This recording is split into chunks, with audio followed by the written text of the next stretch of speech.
Hey everyone, and welcome back to Frosty Faustings 15 in wonderful Lombard, Illinois, here for the Under Night Top 24. I'm Tabby, and I'm joined with the wonderful Tari today. Tari, how you doing? I'm doing pretty good. You? Oh, I'm doing great. A little tired, been a long day, but hey, we're here, we're kicking it with the best fighting game out there right now.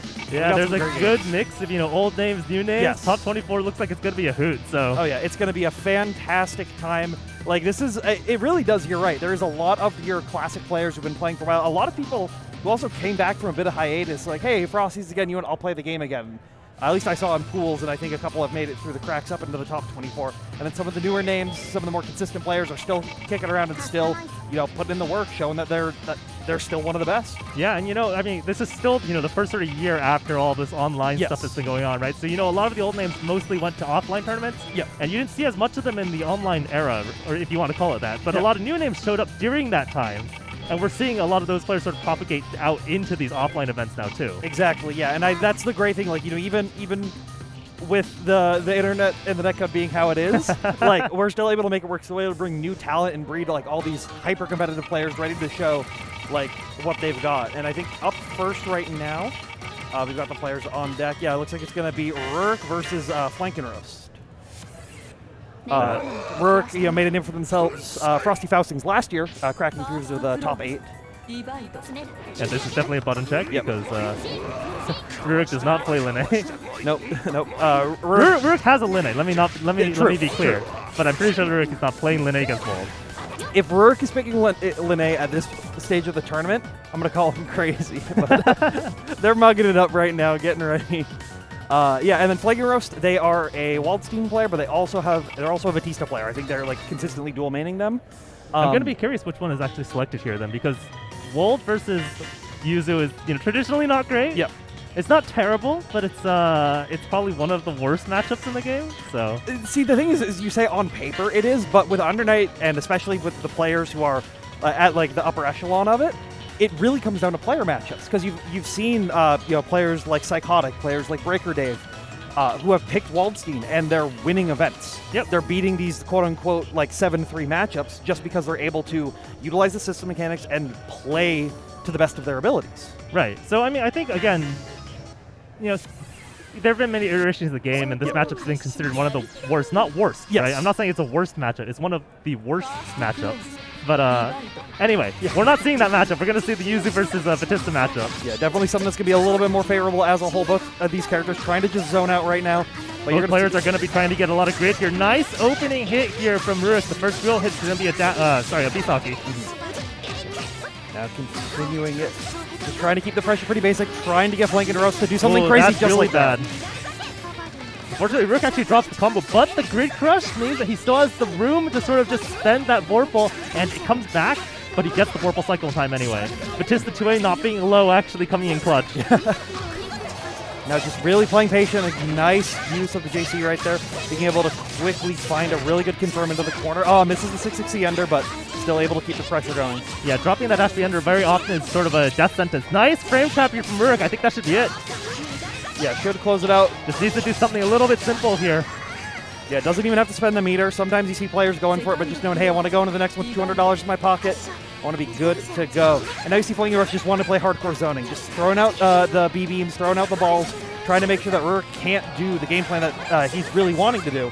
I'm wondering how comfortable Flank actually is with this particular matchup, because there are a lot of little nuances in the Yuzu Batista matchup because of the fact that both are zoners and they both control similar space. Exactly, yeah. It will really come down to right now, Rook is showing a lot of dominance, showing a lot of pressure, and doing really good with those neutral presses. Yeah, I think one of the problems in this matchup actually for Batista is the fact that even though they're both zoners, Yuzu converts at range and Batista does not. Yes, 100%, yeah.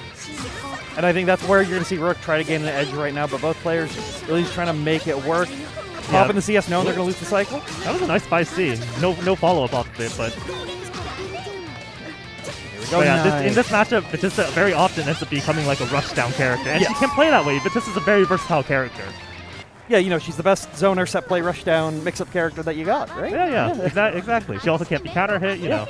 There's a lot of different ways that you can utilize her in that more aggressive way. But Rook being so comfortable, you know, not everyone has their characters available to them to play, but Rook being seasoned against players like Suika, just ready for anything that Vats can bring onto the table. Yeah, absolutely, absolutely. Especially like, yeah, Suika's one of the most YOLO Vats out there. Yes, right? So yes. you get the tactics against that, you're ready for most. Yeah, so we'll have to see. Ooh, no punish here from Flank. I think that's a little bit telling, actually. Yeah, might not have as familiarity with the matchup as users are also not that common in North America, so. It's growing. It is, yes. But none at the level of Rook available everywhere just yet. So. That is absolutely true. Nice use of the force function. CS just try to maintain the air pressure, know that they want to play that air game. Giving away this Vorpal cycle to Rurik, though.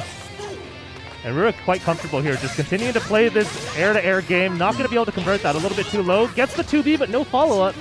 Might be a little bit nervous here on stage still. Yeah, definitely just trying to find their openings and Ooh, opportunities. interesting. Went for the full string and loses the Vorpal cycle. But, Rurik with the hit. Going to get flash kick. No flash kick comes out. Yeah, wasn't buffering charge in time or not ready for it, but will get grid broken after that.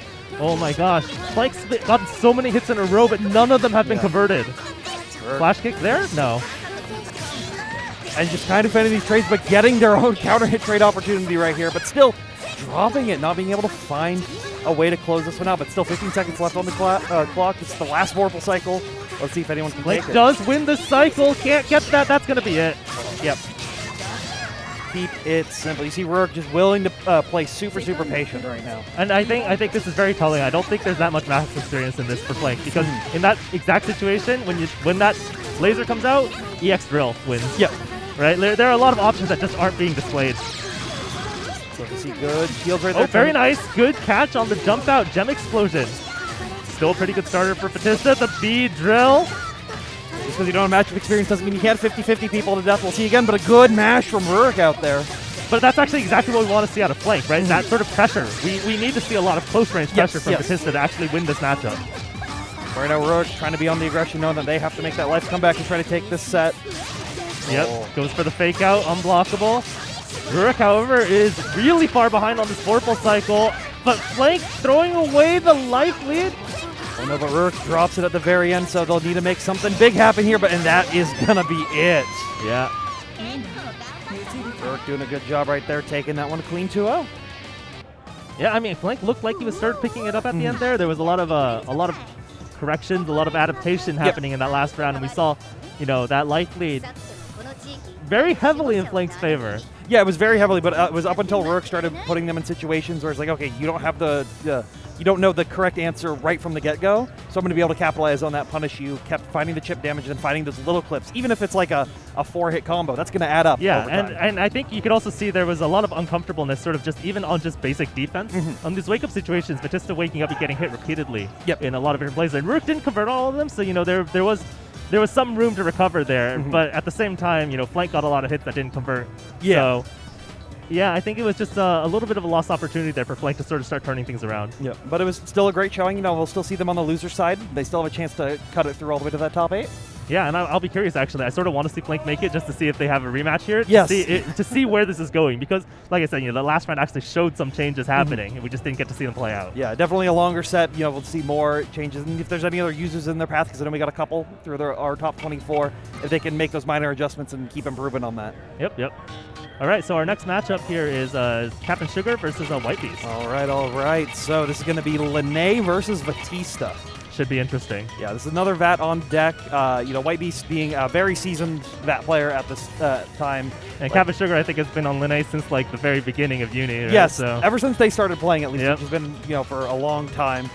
And this is another one of those on paper it seems like it's going to be in Batista's favor. With just, it's Zoner versus Rushdown. But at the end of the day, Lene has a lot of tools to actually get in there and actually sort of ignore some of the more standard zoning stuff. So you might see some more aggression coming from Alex, or White Beast, especially because they're definitely are more aggressive Batista in general. Yeah. I think, Lene does have a lot of really good tools to sort of deal with that type of aggression, right? Like you were saying, you would think it's, pretty heavily favored, but it really doesn't work out that way because Lene's, especially with things like held force function now and all of that, she just has a lot of tools to actually contest zoners, which is a big improvement for her as a character across the series. So definitely, at least in ST, it was not like that. But it looks like the players are going to be getting into it. No button checks here. Really basic zone. Early hit, but no confirm there. That one's pretty hard to pick up. Like the use of the Kuga, just get rid of the orb, say no thank you, I'm good. Tried to snipe through the gem, but still got hit, but like I said... ADP is an interesting option there. Nice 2A, gonna give White Beast a big shot here to side swap. Yeah, White Beast also gonna take this Vorpal cycle, very nice. There's a really late throw tech, but the drop from White Beast and Captain Sugar suddenly with a really big chance. Gonna leave some very solid damage, yeah. EX Needs to be a little careful about that. Yep, very nice. Actually reads the flash kick with force function, but gets flash kicked anyway. Yep. Average Batista player just flash kicking every single opportunity they can get. You know, I did not really like that CS, but the last hit of EX Kuga hit anyway, so I have nothing I can say. Yeah. Ended up working out for them at the very end at least, so now White Beast trying to find a way to get themselves off the back foot. Very plus the TKEX laser. Sweeping with the 2C right there. Oh, tried to air, but the drill was already down. There's no meter available, so they needed that hit. Yeah. That's going to be it. Actually, Captain's not going to drop that. That's a very basic Linne string. Yeah, that was unfortunate. White Beast definitely could have actually converted that. Just missed the pickup on the 2C2A with. It was so unfortunate. Tried to go for the assault there to catch them, you know, lacking, but was able to block the overhead. Now sitting in the air. Air Kuga hitting that. Oh my goodness. Anti-drill air-to-air Kuga. All right, assault here from Linne. Sitting on Vorpal as well. 84 meter. Nice shield from White Beast. Oh, that definitely wasn't expecting the 2A to hit airborne. Yeah, and a good force function over there from Captain Sugar being able to set him out of it, but now has to hold the orb, has to hold the mix. Good use of the force function on that drill right there. Interesting. The dash C actually wins out for Batista. Nice backdash from Captain. Once again, almost got the air unblockable. Did you see that 6C hit after the CS? Yeah. Good VO. Right. Yeah, I like the VO strip right there. Just really try to gain control of the match. You're letting Captain Sugar get away with a lot, so need to keep the pressure going. Yeah, White Beast here actually pretty good situation. Unfortunately, the Vorpal cycle goes to Linne. Captain Sugar actually going to have a lot of room to play around now. Got hit with the ball right there. Actually ended up, I think, being a little safe because White Beast wasn't prepared for it, so they couldn't capitalize with the remaining of that VO. Oh, try B of all things at that spacing from Captain. Very interesting decision. I think knowing just like a lot of the Batista boxes, hurt boxes will be extended a little bit in that pressure, so just being able to check with it and, you know. Yeah, it's definitely sort of a call out if you're thinking about, you know, oh, Batista's going to push the button here, I'll stop the startup. Yep. Because, you know, if Batista doesn't push the button there, you just get counter hit. Exactly. And as well as 5B, you know, has pretty fast recovery, so it's pretty safe to just hold it on. Interesting also, in that sort of spacing, a lot of Batistas will go for dash C. Yes. But in this matchup, it's a little scary to go for that dash C because Linne is going to be pushing like 2B or 6C or any of those buttons that can actually trade out and win, right? Yeah. As well as if they're ready for it on reaction, you can even just force function it at that life total as well. That's a lot of damage that's going to add up. There's a lot of risk to doing dash C in this matchup, and you can see that as a result, you have the option to push the other buttons. Like you see the roll, try to dive kick out, but White Beast has White Beast almost picks up that awkward hit. Just charging right now, trying to build the cycle, trying to... nice. That's actually a really big hit because it gave White Beast the Vorpal cycle. No CS there, though. Good backdash out right now. Oh, try to get those air Kugas to hit, but the ball finally working out for them, but we'll still air-to-air them. And get a good hit off of it. I feel like White Beast is not playing confidently enough right now. There's a lot of sort of down backing and backdashing in situations where I feel like, the obvious answer is flash kick. Yeah, I could see that, yeah. Alright, but good resets on those pressures with those Nugents right now. Captain Sugar doing a great job of keeping them in the corner. EX Kuga, knockdown. Yep. Sitting on Vorpal. There is the throw to close out, too. I like these with the fuzzy mash, just bait out the DP. You know, I've been seeing White Beast go for that earlier on, so try to make sure they can't hold up. What a throw from downtown. That was really far out there. Nice hit. Once again, no conversion. Yeah, just staying committal to the 2C, rebeat 2A right there just to try to stay safe, but wasn't prepared for it. It's a little unfortunate. I really want to see, I want to see White Beast get one or two good combos in and get into that rhythm, right? Once you have that rhythm going, I think everything is going to flow a lot better here because it really does feel like White Beast just missing a couple of key conversions. Yeah, they just had another one right there with the Helmbreaker coming down and not able to fully punish it. But Captain Sugar got back out once again. Oh, there is an EX flash kick. That's exactly what we want to see.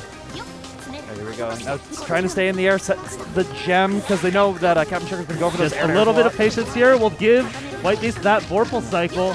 And the pressure dash B connecting on the backdash from Linne. That's going to be an EX flash kick as well. Very nice. Got them connected to the booth right now, so they're getting all the advice from us.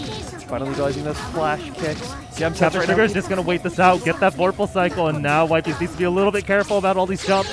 I was sending it. Yeah, Air, Kuga, EX hitting. So now it's going to be a lot of damage right here. And yeah, and Captain's sitting on that meter. Next hit's going to kill. And they're staying really safe, getting out of that flash kick Oh, range. there's the dash C! EX flash kick just to close it out because it has very high minimum damage. Yep, just guarantee it. Don't worry about it. You'll get that meter back later. I like Captain Sugar spacing right there in the corner, just always baiting out flash wherever, but I think that was too much on the mental stack, so the 6-6C was finally able to come out and connect. It came out. That's actually the first time it's come out. Yes. And it was the perfect time. Exactly. Trying to go for the air stalls, trying to catch him in the air, but they're just beating him back on the ground, shielding wherever they can. There's the DP, yeah. That sort of movement you see from Linne there also is really good at baiting out flash kicks. Why White Beast, I think, has been sort of conservative with the usage. Exactly. Yeah. Nice Yes. challenge, recognizing that there was no overhead follow-up. We'll side swap it as well. Gem set, VO strip, make it safe. I like this a lot. This is adding a lot of pressure, additional things that Captain Sugar needs to worry about during this pressure string. Unfortunately, interesting immediate CS, but there's been some like recent theory changes about using CS as soon as you get it, because with the general play you'll just get it back within the cycle. But it's well, see, I understand that, but the problem is that White Beast was still in PO. Yeah, true. Oh, the green shield there was extremely risky for Captain Sugar. The B drill finally connecting here mid-screen. That's going to be really good. White Beast with the Vorpal cycle, the hard knockdown, and the Oki setup. Yeah, Baits out the VO. That should be it. 8 seconds on the clock. This combo could just drain the entire timer out. Might not even need to. X drill. Yeah, Yep. X drill. Yeah, didn't even need to. Just spent on It the just X drill. kills. Yeah, it just kills. Could have gone into IW at the very end as well. Keep it even more safe. But Yeah, the CVO under. a lot of different ways to make it happen. But White Beast shows That's that. where, some players BM, you CVO, just walk away, leave them on the floor. Yeah. All right, going into the last game of the set. 1-1. I really like the adjustments we saw from White Beast. There was a lot more, timely flash kicks. The combos stopped dropping. Yep, definitely. Sometimes a little bit of the stage nerves get to you, and you got to take a little bit to warm up. And now, Yeah, once you get into it, I think it really helps. Once you get one or two good hits. all right, good orb right there. Sets up the beam, make it safe. Just trying to zone him out, trying to get him to bait the riskier options to get in. but- Interesting that Kuga hits nice Ooh. anti-air. Unfortunately, Captain does roll under the follow-up and take the Vorpal cycle off that next hit. Gets Kuga into Helmbreaker once again. Good flash kick to just get out of there. I don't think I've ever seen a Batista just anti-air with a backwards up laser like that. It's a hard angle to be at, but if you find the opportunity, it's a really Oh, solid that perk option. backdash was so risky from White Beast. They were like a pixel off of losing the Vorpal cycle. He's once again just really trying to prevent Captain Sugar from getting anything too crazy, but that was a good block and give him a good opportunity, but the drop combo won't allow them to get a big extension off Once of it. again, the challenge on the overhead, very nice. White Beast is really good at that. Yeah, White Beast, their just ability to convert off these 5As have been really, really good If so they far. could get another EX drill there, they would have been able to win, but that's not really a thing. But the No! Helmbreaker CS! The Helmbreaker oh! connects! Captain Sugar taking it with a... I mean, it's not really YOLO because Captain's sitting on Vorpal, but that's crazy. But that Helmbreaker was all the way from downtown. Yeah, that was so absolutely far. insane. I think that they've got that momentum now with that crazy confirmation right at the very end. Get a nice aggressive throw. Another one, but throw tech's out of it. Oh, nice counter hit trade, Batista. Gets the side swap back into the corner. Not quite the right ender. Didn't get all the hits of the drill, but gets more Oki. There's the B drill again. Yeah, setting up those 50-50s, doing well with it. Sitting on 200 meter. Gem from behind as well. You Oh, have to be careful. I actually like that whiff 2A into 2C. But I like that 5A challenge after the CS as well. Really recognizing their opportunities to take I mean, advantage Batista of doesn't have a 5-frame normal, so. True. Dash Oh. C once again. No convert this time. The Captain actually drops the combo as well. There's Yes, another dash C. This time it's blocked. Yeah, both players just, fishing for one hit. One good hit from either player will close out. One bad hit from Linne will close out. Yeah, you just have to be very, very careful. Captain Sugar winning the cycle yet again. And is willing to just play calm for the next 20 seconds, but they know White Beast has the ability to be aggressive, and it can be very scary. There's the 5A challenge. Very nice. Catches the forward Yeah. movement after the CS. What a close set. That was a like, lot closer than the very first game would have yes, suggested. yes. But I think, what we saw was just Whitebeast finding his rhythm and making all those plays. Yes, and really trying to make it work. But it was that little bit of adaptation time that Captain Sugar was able to, get ahead of them in it, and I think that was the little edge that they needed to take that set. Absolutely. But it could have gone either way. That second to last round, though, that Helmbreaker. Yeah, that was crazy. That hit Helmbreaker from so far away. Like, I thought it was gonna whiff, and I was like, oh no! And then I see the counter hit, and I'm like, oh. I mean, the CS is why you go for that. Yes. I mean, it makes perfect sense in that sort of situation, but at the same time, you're just like, what an option. Yes, yeah, and that's the recognition of like, hey, I've played so much Batista, I know exactly where my spacing is, I know exactly where I need to be, I know that's the exact option I need to take. I mean, part of the other reason it's so risky, though, especially against Batista, is because when you do that Helmbreaker, you can't CS it on the way down. Nope. It's completely locked into that animation. If Batista flash kicks, you're hit. Yep. Yeah, that was crazy. But we got some more great games coming up. But first, we've got a couple ads, help fund the venue, help fund these wonderful games, and help keep Under Night at events. So make sure to stay tuned for some more Under Night action coming up soon.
Since 2008, Gaming Gen has been providing staffing, consoles, monitors, and every other essential for amazing events. Rushdown Revolt, a fast-paced fighting game that brings anime fighter mechanics to the platform fighter genre.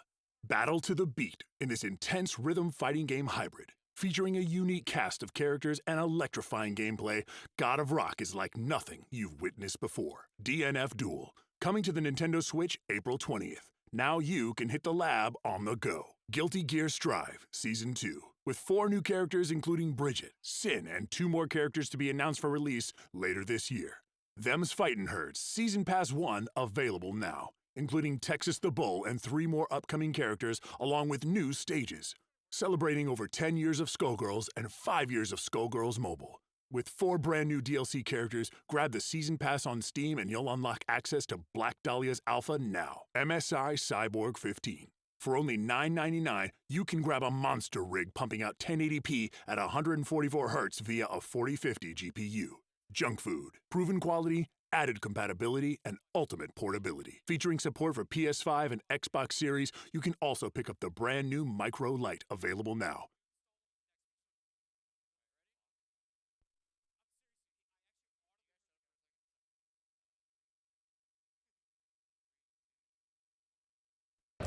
And welcome back to Frosty Faustings 15 Under Night In-Birth EXE Late CLR Top 24.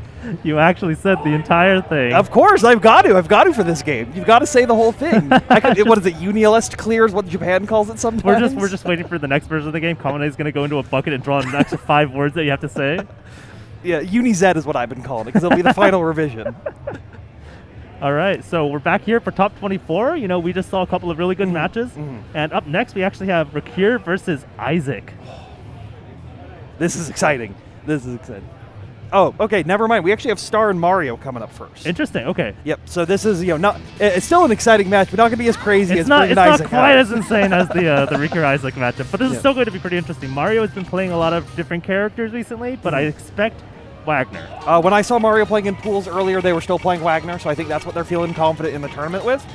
Star, on the other hand, has been, traditionally a Gordo player. We saw them last year. Actually, this is the same matchup where the controller disconnect happened in top 8. No, wait, really? Yes. This is the same matchup. Oh, dear. So Star was playing Gord at the time. They were playing for a while, but they've actually picked up Byakuya recently. Acknowledging that, hey, Byakuya is a strong character and it has a lot of the same fundamentals that you need as Gord. To play that strike-throw game plan, but generally has a better neutral time versus a lot of characters. But looks like they are sticking with Gord for this event. So this has often been considered a pretty bad matchup for Gord in a lot of ways. Wagner's buttons are just significantly faster at the same ranges as Gord's most of the time. And she's very good at challenging a lot of Gord's options, especially with the DP that hits both sides as well, right? Yeah, it's very, very hard for Gord a lot of the times to get the full game plan running that they want. But if they get starts like this, where they get really good aggression and find that kind of good counter hit, the strike throw can be hard to deal with. However, Mario is a player who has a very, I don't care what you're going to do attitude when it comes to their game plan. So you could see some really crazy things coming out as aggressive. Wow, nice avoidance of the drill there from Star. Unfortunately, yeah, like you were saying, part of the issue, again, with this matchup is Wagner has the DP and Mario's not afraid to use it. Exactly. A lot of Wagners want to hold on to it because DPs are really scary, especially in a game like this where blocking is so good, but Mario willing to press it and willing to try to go for these frame kill situations, but now just keeping the basic stagger. I think one of the things we're actually going to see here, if Star can make Mario respect their options, then I think actually Star might be able to just win the matchup, because Mario's gameplay, his entire style sort of revolves around a level of disrespect. But it hasn't started just yet, but a Sia-Sim will be a great way to keep the game going now. Tries to go for the overhead. Very nice, getting the side swap. Unfortunately, 6D from Wagner will close it out, and you can see again just straight into IW, because who cares? Yeah, who cares? You have the meter, spend it, you'll get more. But you saw right there, Mario was ready for the shield, ready for the punish attempt. They have just, they're willing to keep the aggression going and willing to stop whatever Gordo wants to bring to the table, so Star really needs something big to happen in the shift to make it out. That assault jump fade, the empty assault basically from Star, a little bit too far away. I feel like it was maybe a little too telegraphed, easy to react to. Misses the throw, and Mario's going to get the repeat combo. Keeping it down right, pretty basic with a 3.7k double buffs as well, so the next hit will deal so much damage, but Star doing a great job blocking. Avoids getting hit during the CS as well. Nice throw tech. That's going to take away the buff, but that combo drop is really bad. Yeah, that's really unfortunate. Star does have access to a lot of grid and a great break there. If you drop your combo, all you have to do is grid crush them, no problem. But there's that DP for Mario saying, hey, I know you're not blocking it because you aren't ready for it, because I'm not ready for it. But what a trade! And gets the extension, but not able to get anything crazy off of it. Goes for the overhead, burns the Vorpal cycle right as it ticks over, which is maybe a little bit greedy. Yeah, and Mario was ready to capitalize as soon as they saw that, taking the first game right there.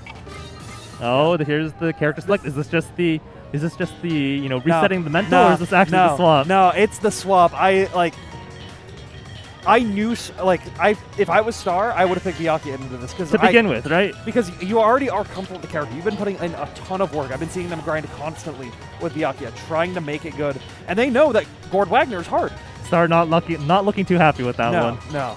Yeah, Gordon Wagner is traditionally considered a hard matchup, and it definitely looks that way. Seeing that happen there, but Byakuya Wagner definitely a lot closer. A lot closer, a lot more. I was talking with somebody earlier. This is a very like 5-5 player matchup at a point because these characters are both they're mids dispensers and they're both strike throw. They want to do a very similar thing. Yeah, and Byakuya actually his Oki is not as easily disrespected at all. Yeah, as long as they're able to get those web sets and able to keep it really calm, it can be very, very good for the Byakuya player. Slightly awkward combo, doesn't get any real Oki, but it lasts long enough to confirm the Vorpal cycle for Star. Yeah, and that's really all you need. With how good Byakuya is at getting those Vorpal cycles, it's going to be huge. Good frame kill, but misses the throw. Oh, no. I'm actually a little bit surprised Star didn't try to route into the EX Ender for web set. Yeah, I just think it was one of those I wasn't prepared for it kind of situation, so... Yeah, maybe the spacing to the corner might have been a little awkward as well. But this should close out. Yeah, web set, 1, 2, 3. One hit. The whiff throw, trying to bait a button into that top web. Mario very nicely, immediate stand block. Yeah, stand block and gets the drill out as well with the CS covering it to make it safe. So that they can keep their pressure in the corner. Mario still only needs Pixelos, so they can't be too dangerous. Oh, that's a huge hit. Burns the Vorpal cycle, though. Yeah, and that's... Oh, yeah. Mario not really paying attention to that, I think. No way. Oh, my goodness. Try to use the 623C to get out of there, but Mario's ready to keep him there. Now, plus frames, keep it safe, and found the low! If he had actually just done the EX Rekka, at the end, that would have worked. Yeah. Oh, no. But that's the unfamiliar. Star, like I said, they're new on the Byakuya. They've played against him forever, but they don't have that comfortable, like as comfortable as game plan yet. I actually thought, Star was doing a pretty good job overall, and then Mario actually throwing away his chance, but no. Yeah. It works out for Mario. Nice hit here from Star, though, and he does have the web set and the meter. Yeah, and just backs off, stagger out with those 5As, force anything, but Mario found a run-up opportunity and now gets a beat. Mario pressuring, but Star with the really good defense. Mario, they do take the Vorpal cycle, they get hit, and they get stripped, but I don't think it's the worst size. Oh, no! You cursed them right now, because now they're just getting strike thrown to oblivion. 2C, frame kill, keep it safe, just 6B. Trying to bait anything out with these aggressive options. This is a really awkward situation now. Yeah, that's it. Yeah, I was thinking, at that sort of situation, I wanted to see maybe, either you push a button or you VO. I think you cannot just down back against the Wagner in that situation. Yeah. Unless you are extremely confident in your strike throw game. Yeah, it's very, very, very scary. And like Mario being so seasoned as they are, it can be so hard to deal with that kind of pressure. Right. If you look at actually, if you think back to some other Byakuya players, what you would see typically in that situation is, the 5A sort of fuzzy situation, or jump 2C, TK jump 2C, right? Yeah. But I think Star got put in that situation. It was a very, very fast sequence of events. It's hard to sort of, recover from it. It was the grid crush, the VO strip, just back to back to back into that corner, and that was the end of the round. Yeah, and honestly, especially at this late of night, this long into the tournament day, sometimes you get grid crush right at the end, and you're just like, yeah, it's grid crushing your head. Yeah. The mental damage is bigger than the in-game damage. Absolutely. I mean, that was my impression of the helm splitter earlier. Yes, too. yeah, that exactly. That was definitely the mental crush. But now we've got the matchup we were talking about earlier, the matchup we were waiting for. We've got Rook versus Isaac. This is gonna be something. For those of you who don't know who Isaac is, they're playing some gacha game right now in the middle of their top 24. Do you like the Sonic, by the way? Yeah, the Sonic. They've been carrying that around. We were playing casuals last night, and Isaac is a player who thinks so differently from everyone else about what the game. game. Is he playing? I don't know. It's FGO. I was FGO. like, is that Fate? Yeah. They're both playing it. They're both running their dailies. But here we are in Kidu versus Hyde. Now trying to utilize this is definitely a funny matchup just because, Isaac is insane and Rook is extremely fundamental. Yes, yeah. So it's literally fundamentals versus no fundamentals at the end of the day on this one. Yes, part of this question is, how many gimmicks is Isaac going to try and how many gimmicks does Rook know how to beat? Yeah. The onion layers of gimmicks, but right now Isaac actually keeping it a little more basic, knowing how fundamental Rook wants to be. I remember a long time ago when Isaac wasn't quite as good at the game, I guess, but he played against, I think it was Goichi or someone, and they just down backed for like 40 seconds and he ran out of gimmicks. That's when you have to invent new gimmicks. You have to find them out on the fly. I think Isaac's playbook is probably like 70 pages deep by now. Yeah, so be careful. Nice. Oh, nice low hit right there. And that should actually close it out. Very nice from Rook here. Gonna have to burn the meter, but it's fine. Burning 100 at this point, like, it's... confirming the round with meter is always worth it, Yes. basically. I mean, unless you have like 100% life lead, but even then, you know, you risk the chances of making the run back. Yeah, I never do it. I always just try to cash out whenever you can, but... Here we are with Isaac right now. I think Isaac has understood they can't be as gimmicky as they want to. Oh, but there's the full empty jump low. Grid crush as well.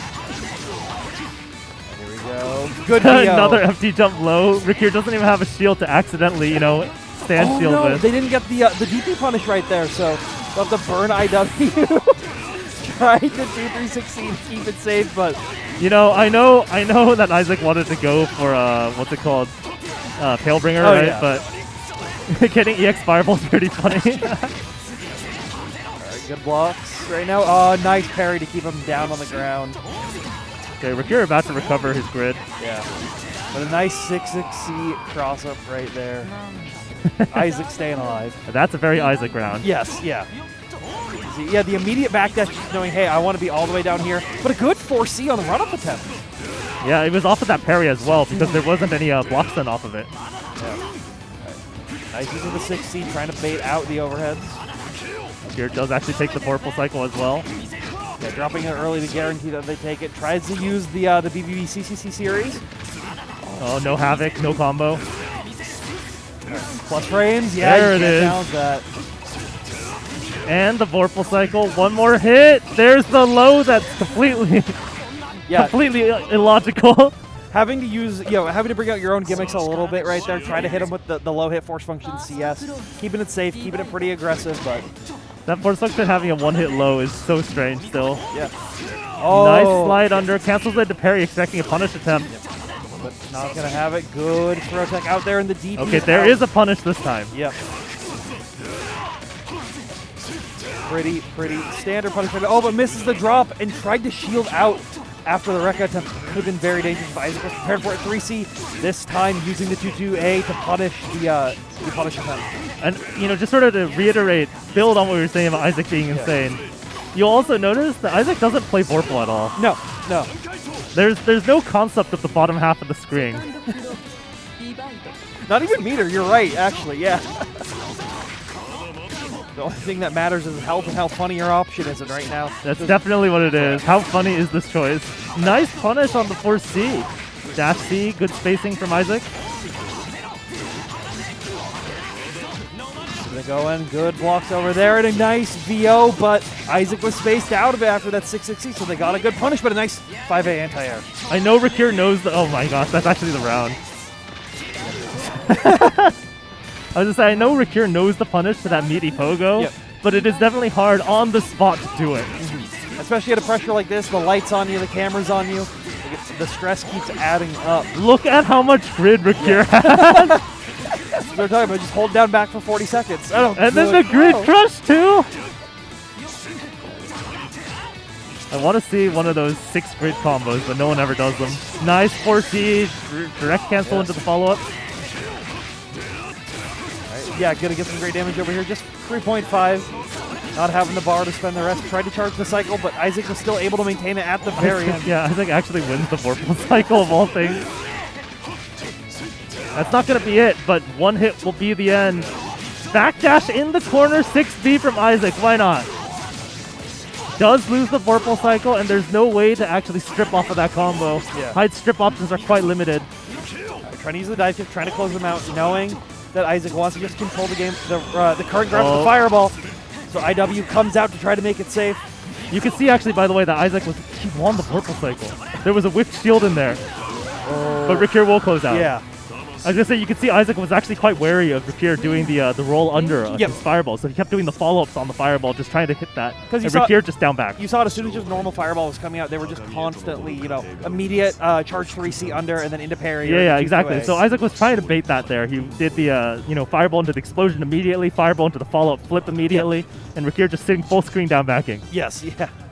And I think that was the big thing is Rakir noticed, like in the first game, there was a lot of the Isaac specials happening. there was like, oh, I'm actually like losing ground to this. So I'm just going to take your advice, you know, be like Goichi, hold down back for 40 seconds and just let Isaac run out of those opportunities. And you saw that happen. You saw Isaac just back off and throw fireballs. Yeah, I mean, I don't know what to do. The big thing, of course, is that Rikier also had a life lead, so Isaac felt pressure to actually get some sort of hit in, and the problem was trying to figure out how to get that hit. Exactly. The fireball, actually, whenever he let the fireball rock as well, Rikier was killing it with 4C into follow-up. Yes. And so there's a lot of risk involved in just throwing fireballs in neutral in that matchup. Unfortunately, you know, that's the result when you play against Rikier, who's just very, very comfortable playing that sort of slow-paced style. Letting Rikier be, like, on that speed is always a dangerous situation, and Isaac just couldn't find the real opportunities to go at that high-paced speed that they are looking for. Yeah, I mean, Isaac got it going in 1 or 2 rounds, but just couldn't quite keep it all the way. Exactly. So it looks like I still can't believe we saw an 11 grid start, though. But it looks like we got one of our first matches on the losers end, because that was all topside. That was all winner side. I was going to say, I thought every single color on this machine was already purchased. Always got to double check, especially once you're on stream, once you're on camera, you got to make sure that you're all pretty, you're all dressed up good. And we've got Swirly versus Spoinking. So this is going to be Hilda versus Aurier. This will be a pretty fun matchup. Yeah. Hilda, again, you know, pretty good mid-range character, really good pressure, a lot of really high damage strings still. Yes. Aurier, however, extremely fast buttons, extremely fast approach, and very versatile at getting around Hilda options. But you also have to remember, Swirly is from Texas.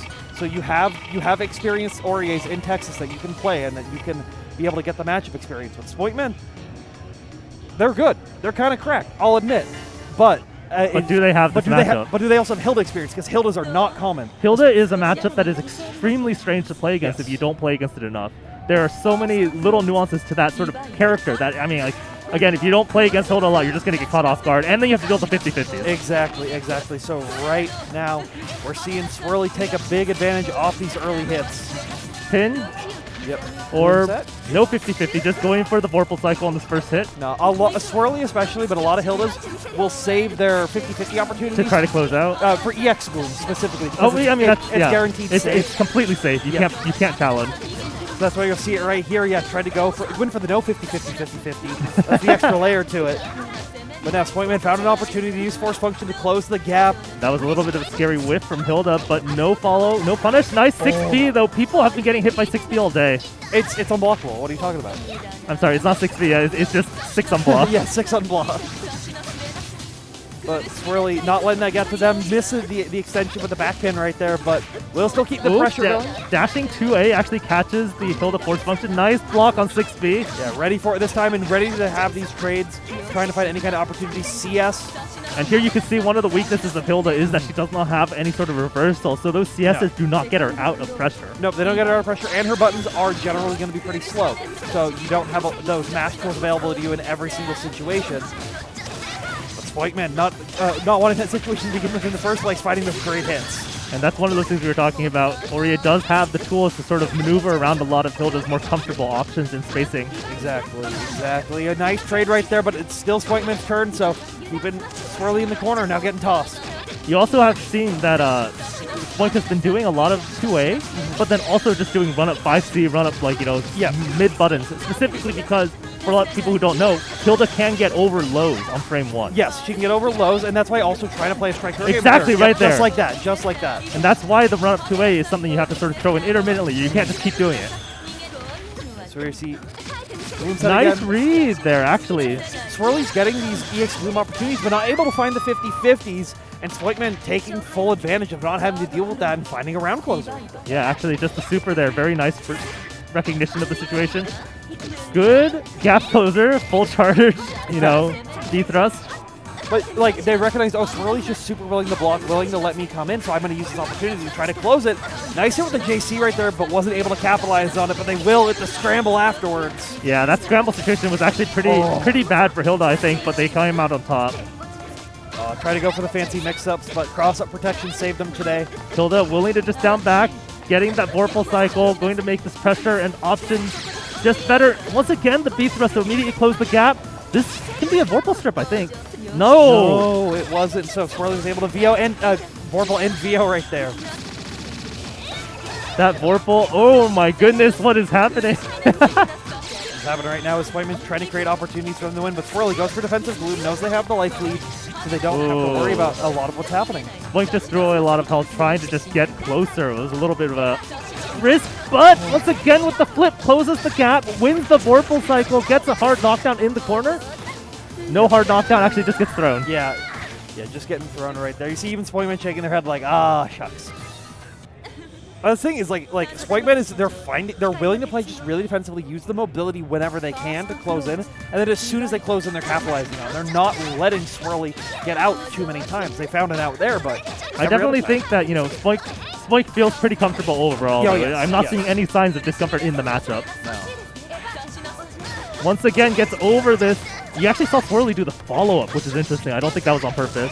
No, it's definitely not a common option, so we'll have to ask him after, hey, was that on purpose or not? Right now, Spoinkin doing a really good job, dealing with a lot of the pressure. Good VO, though. Set up Gloom. Interesting option there. Wake up 2-2. That jump block on the skewers, or on the sword brain, was quite scary. Yes, it was scary, but it actually put them back far enough that the unblock missed, yes. Yeah.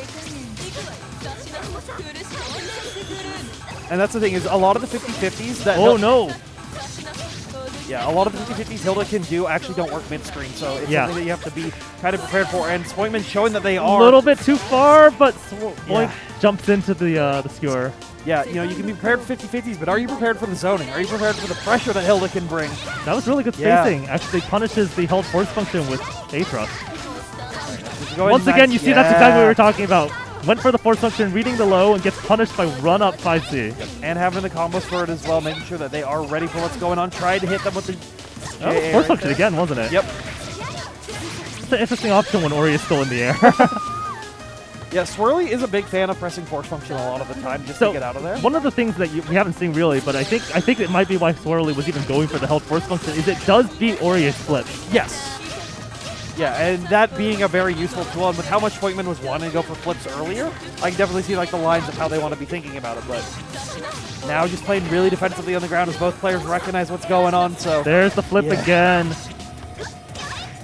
Spoink has been doing a really good job of calling these out, calling out these 2Cs or 3Cs. All right, the classic VO after you get VO stripped, try to go for 50-50, but chose to go for there is the anti-air option. None of these silly, held force function or air-to-air options. None of that. Just straight 3D, anti-air to jump in. And found the overhead this time on the teleport as well. So that'll be Swirly taking it.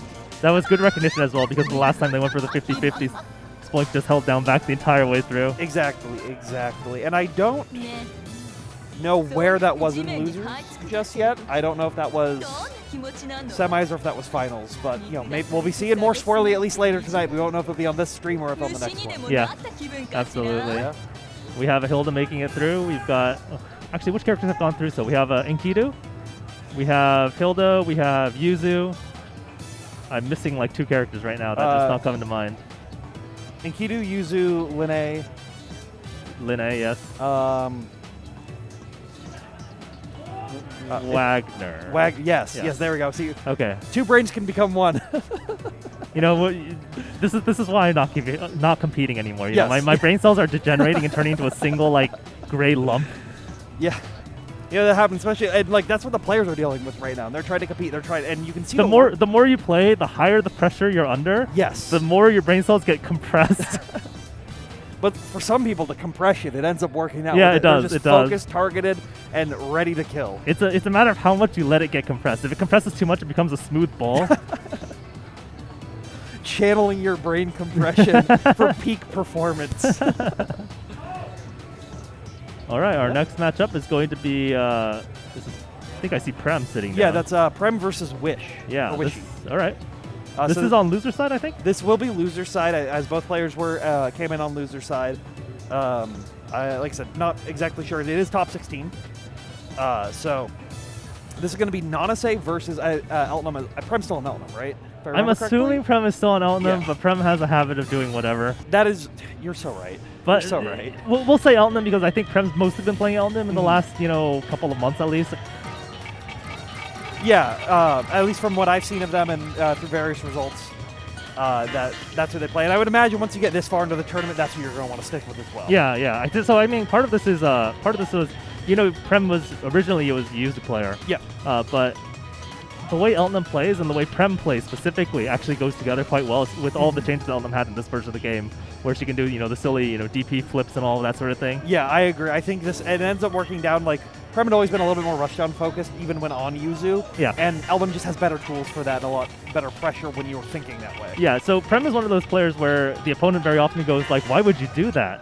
Right? Yeah. And I think on Eltnum, that is exactly what you can get away with. Exactly. You can get away with it on Yuzu too, don't get me wrong, but I think Eltnum sort of, what's the right word? Not incentivizes, but lets you capitalize on it. yeah, she lets you capitalize on it for sure. But here we have the Nanase up on deck for Wishy trying to fight Prem's Eltnum. And Is this a is butter where, check, or is this... I guess this is real. sure. That was an interesting opening. Yeah, that was a very, very interesting opening right there.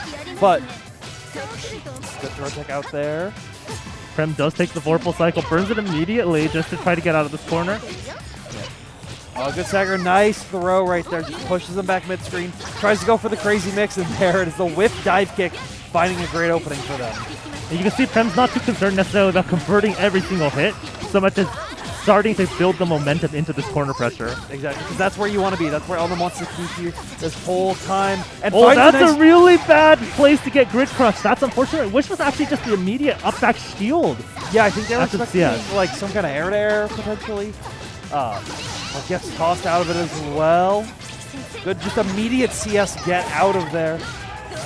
The whip 5A into the button follow-up has been working for Prem.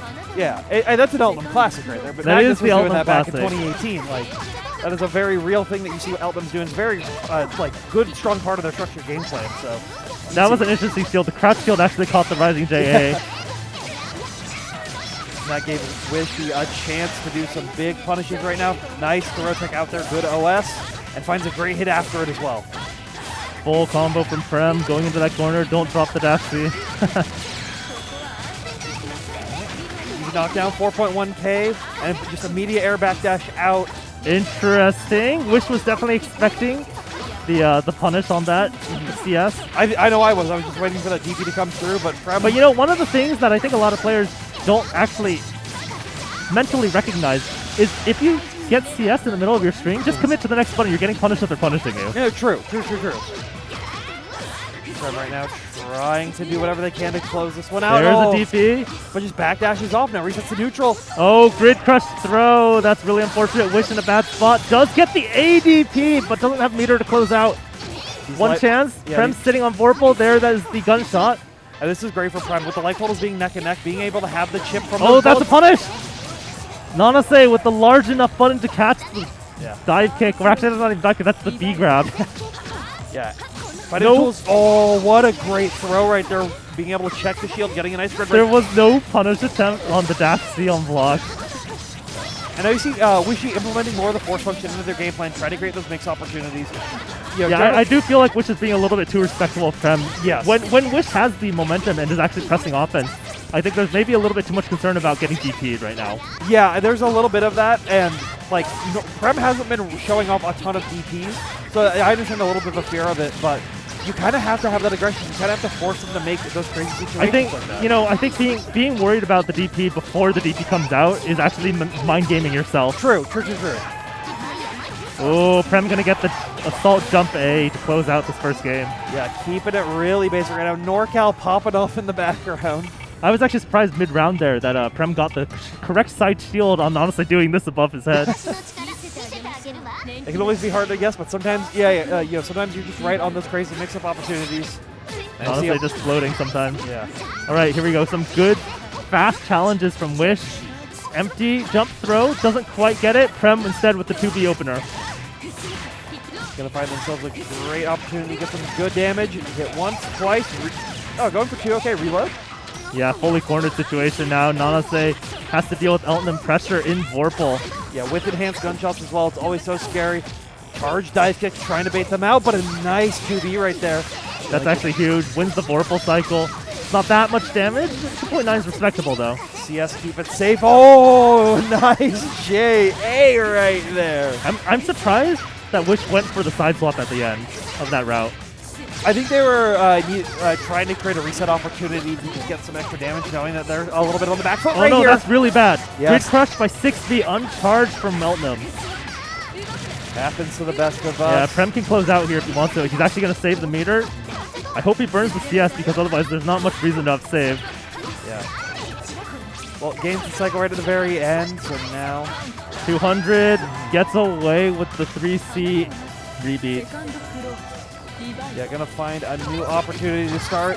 Prem sitting there match point now. Wish he's got a lot of Really work nice pressure. challenge from Wish. No conversion though. Nice throw tech. And again, you see, this is what we were talking about with being too concerned about DP. And Prem's just getting away with these like quick hits into reset situations. Yeah, very nice challenge here though on the trade. Wish with a good knockdown. Doesn't quite get the meaty dash B. Yeah, 650 setup not working out for them just yet. I think Prem may have actually just late teched it. Oh, and it clips through the bottom of the fireball right there. It's going to be a great starter for Prem, trying to keep their game going, but techs out and still finds the Rising jump A. And you know, that is what Wish I think was probably hunting for when they did the jump shield after CS. But they hadn't brought that onto the table just yet. They hadn't brought it onto the table, and there are other options that you could do to beat it. That was hilarious. Yeah. But that's what Wishy needs. Wishy needs more of those situations come. There needs to be a little bit more on the aggression of their game plan. Oh, again, yeah. hesitation after the throw tech. Probably the idea, should I push the button here or should I do something different? Yeah, and instead gets hit. Yeah, they attempted the sword car as well, so it's a bit of one of the longer options. One that you can't allow hesitation to get you, or else it leads you to situations like this where Prem gets to deal so That's actually it. Yep. Prem can just close out. DOIW. That's really unfortunate. I do feel like Wish had a lot of really good ideas. Yes. And it was making a lot of reads. It was just that sort of the pace of the reads wasn't high enough. Yeah, it was like the light hesitations that were coming through, right? Yeah, where you saw like late sword car, late 2C press. Yeah, where but that's actually exactly what you want to see in a player, because what happens is when a player is sort of making these decisions, trying to come up with the right answer, yeah. And there's that hesitation, right? There's a brief moment where they get hit because they weren't fast enough. That's just something that goes away the more you play. True. The fact that they're making those decisions, they're thinking about all these different situations and coming up with the response, that's something that a lot of players don't have. True, yeah, and that's definitely something like Wishy has the potential to be a very, very strong and very, very threatening player. And we'll definitely be seeing more of them, throughout the year, obviously. Make sure to check out all the events that are going to be, that they'll be at. But, for now, at least for now, it's going to be Prem moving on forward. Yep, and that was in losers, right? So I believe Wish is actually eliminated this time. Yep, that was losers, another top 16 match. And now we have our next match going to be coming up soon. We've got Lunar versus CG. All right, that's going to be fun too. Yeah, so that's going to be Lunar's still on Aurier, as far as I'm aware. At right, least. and CG's on Enkidu, And CG's still on Enkidu. Hasn't swapped. I don't think they have the ability to swap off that character. But yeah, this is another interesting matchup. With also two players that have been focusing way more on Type Lumina than they have been on Uni in the past year.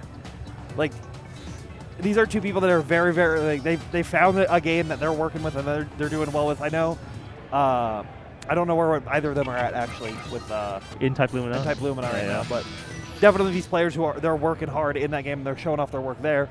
But you have to see, do those French skills translate back if you're not actively grinding this game? What is Isaac doing? What is he? I don't know. He was just lurking across the screen. Is he handing out more M&Ms with his face on it? Oh, I wish I could show that on stream. Oh, goodness. I do have them on me.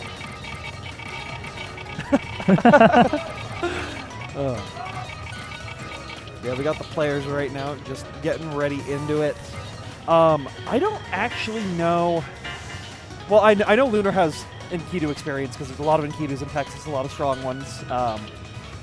But I don't know exactly how much Aurier practice that CG has, especially recently, because the Auriers that have been around in PNW aren't actively playing as much, except for one. But they've switched completely off of Aurier recently and now are playing Chaos. Okay, that's quite the different character. Yes, it's a very different character. But so it'll be interesting to see. I mean, the nice thing about playing against Aurier is that a lot of her stuff is pretty straightforward. Yes. The stuff that's less straightforward are the flips, which you can, I would say most people can sort of at least block after seeing it a couple times. Yeah. TK jump 2C, I guess. That's always a bit of a gimmick. But the big one is still 6B. Can you block 6B? Still have to see what can come through right now, but CG just playing patient, but these thrusts working out great for Lunar right now. If I remember correctly, actually, part of the reason that Oria does that particular order is because the Enkidu parry can't grab her at that range. Yep. Nice stagger pressure here from Lunar. Doesn't quite get the combo. Instead, Enkidu with a counter hit. Yeah, fighting a 2B counter hit as well, going to do some big damage. Enkidu going to lose the Vorpal cycle. But wouldn't say plus in a nice. It lasts too long, I guess. Yeah. I'm just confused at what happened there. Here we go. 2B once again, but just backdashes out of the charge 5C attempt. Really trying to make something happen. And that should close it out. Yeah. Very nice shot from Lunar. Yeah, so the super that I can't remember the name of anymore from Oria. Yeah. That was such a weird interaction with the two. It was quite funny, yeah. The C parry. The fact that the C parry actually finishes its entire animation before she even gets the thrust. Fighting games, everyone. Fighting games. But here we go. Oh, nice use of the force function on the assault attempt right there. The solid hits, solid corner carry right there. Choosing not to cash out just yet, but ADP CS keeps it safe. Tried to 236C to become to like reset back to neutral, but Lunar prepared for it and punishing it. Yeah, Lunar with the Vorpal cycle, 200-meter hard corner carry or corner pressure. Yeah. Oh, the whip parry right there, trying to bait out more of the pressure, and the IW full combo. No, Lunar missed the input. Yep. But CG finds another counter hit opportunity. Gonna see another side swap right here. Dagger right now, but the 2A's coming out from Lunar. Gonna have them close out the first round. Oria IW has always been a little bit funky. The timing after it finishes is rather awkward because Oria's just stuck in this position where she's posing like she's done, but she's not quite. For cinematic effect, clearly. Yes. Clearly. She has to stand there and just blow in the wind. Yeah, I'm trying to remember actually the situation where Lunar did the super and the Enkidu parry came out. That was a cancel into the parry super, right? Yes. It was off of, was it 2-2? It was a charge 2-2B, like whiff recovery into C parry. Whiff cancel into C parry, yeah. I don't know if there's anything else you could do there. Probably not. I'm going to have to go back and watch that, because that's like... I mean, it ended up just being meter spend and then reducing damage instead of actually avoiding it. Yeah. So it's a little unfortunate, but I think that was probably the only answer. But here we go, pick and park offline in 2023. Nice 4C, good spacing for the counter hit too. Good hits down though, stagger right now with the 2A's, try to get them to bite, but force function gives Lunar their turn back. And the stagger pressure converts into damage. Once again, charge. It popped the Thrust. cycle, yeah. A little bit too far for the conversion. I was going to lose it, so a good use on there just to gain some meter. CG trying to get through the neutral right now, but it can be a little hard. Lunar takes their turn back. That 2-1-4A from Ori actually connecting. Nice thrust, and that should close out this round. Yeah, CG I think was looking for a charge 2C to clip him under, as they've just been sort of like walking back and forth, throwing out with buttons, but Lunar prepared to change it immediately as CG got within that threat range. Just like that once again. This is one of the problems with this matchup. Those thrusts are quite dangerous. One of Enkidu's answers to them is the parry. But once you parry, you put yourself in a counter hit state, so there's a lot of gambling. Yeah, but sometimes gambling's what you need to do to take it out, because right now Lunar has been playing an excellent strike throw game. Do it again! Oh, that's going to be it. Just 3 or 4 throws in a row to close that one out. Yeah. Just the delay pressure on there and gave, like, Lunar just, like, had, like, certified dominance through that entire set right at the very end. Yeah, I mean, I think that's actually the first game we've seen where someone just went for throw back to back to back to back. Well, where they did it and it worked out. And it worked out. That's true. That's true. That is, because most people do eventually start trying to attack the throw. Exactly. But CG was just willing to down back, say like, "Hey, you can keep doing it over and over again. I'll hold that block." Yep. But unfortunately, there was no other option. Yeah, and it was. I think, if I'm correct, I think at least no, they weren't TRMs. They were just like raw throws. They were just raw throws. I think. Yeah. Sometimes those weird TRM opportunities can come where it doesn't look like a TRM, but it was like the they just wait. LS. Yeah, it was exactly the person doing the throw just waits a tick long. Yeah. And they catch the button on the throw OS. I see we have Isaac sitting back down. Hey yo. Yeah, because that was the last of our top 16 matches, so we do have a couple more of the top 12 coming through. Very nice. I hadn't actually noticed, by the way, but Lunar's color. Because Lunar wasn't doing the 2-2s very much. Yeah. The first time it showed up, my mind immediately went to YRC. You've been playing too much Exert. I haven't been playing any Guilty Gear in the last like 4 months. Sure, Tari. Sure. There's just nothing else that's a gold flash. Slashback? Oh my goodness. It's Isaac sitting down, so we got to pull out one of these blue Isaac M&Ms. Oh, Isaac and Carp are sitting down right now. So all right. Let me see if I can get this on camera. It's hard to see. Let me see. Yeah, it's a little hard to see with the lighting, but that is Isaac's face. Yeah, on Isaac's face is on this M&M. I can't quite get it to show up well, but how do you like? I didn't even know you could print custom images. Apparently, on you go to the M&M store and it will just auto. $30? They will print whatever you want on your M&M. Oh my goodness! He just has a jar full of M&Ms with his face on it. And of course, they're blue M&Ms.